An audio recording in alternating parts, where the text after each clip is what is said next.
Chapter 1. The Rich and the Poor.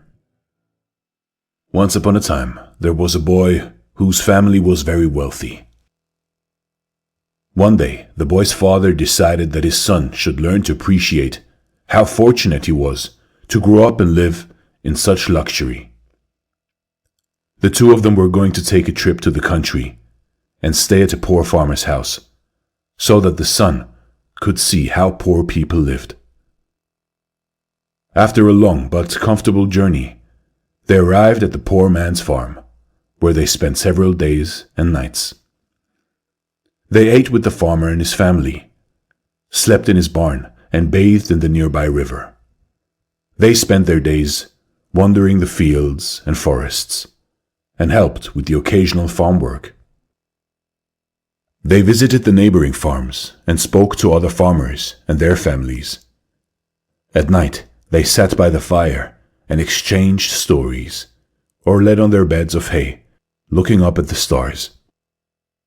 It was not a way of life the boy had been accustomed to, but he seemed to be enjoying himself and never once complained, which made the father very proud.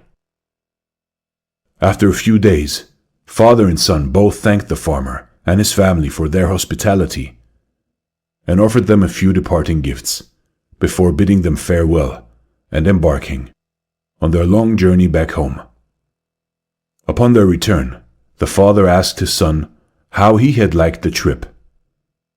"Oh, it was great, father," the boy replied. "I am glad you enjoyed yourself. And what did you learn? Do you understand the difference between how rich people and poor people live?"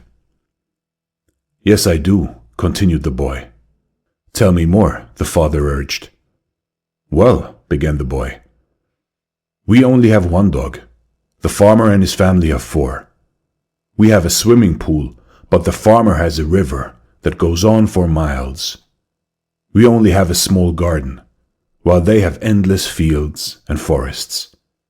We have a balcony with nice lanterns on it, but they have a fireplace and the whole horizon, as well as the stars above their heads at night. We buy our food, but they can grow their own. We have a fence around our house and garden to keep us safe.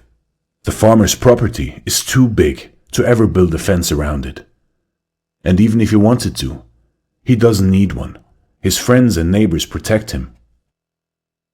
The father was stunned. That was not the answers he had been expecting, and for a moment he found himself lost for words. "Thank you, father," the boy finally added. "I never realized how rich some people are." Thanks for listening, and stay blessed.